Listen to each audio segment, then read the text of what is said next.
સુરત જિલ્લાના લવાછા ગામે યોજાઈ અશ્વદોડ સ્પર્ધા દક્ષિણ ગુજરાત સિંધી અશ્વપાલક મંડળીએ કરેલા આયોજનમાં રાજ્ય અને રાજ્ય બહારથી અંદાજિત 50 જેટલા અશ્વ માલિકોએ ભાગ લીધો। નાની રિવાલ ચાલ, મોટી રિવાલ ચાલ અને ફ્રી ફેસિંગ નામની અલગ અલગ 3 પ્રકારની અશ્વદોડની સ્પર્ધાનું આયોજન કરવામાં આવ્યું।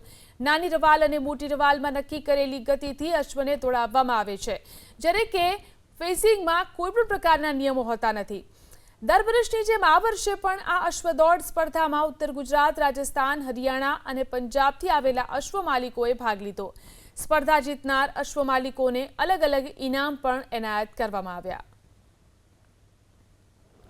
આ ઘોડાના શોખમાં વર્ષોથી છે, અમે બાળપણથી ત્રીજી પેઢીનો શોખ ચાલ્યો આવે છે। એટલે આ રેસ છે, અમે જ બધા ભેગા થઈને કરાવીએ છીએ અને રાજસ્થાન, પંજાબ, એમપીથી પણ ઘોડા આવ્યા છે અને કચ્છ સુધીના ઘોડા આવ્યા છે આ રેસમાં ભાગ લેવા।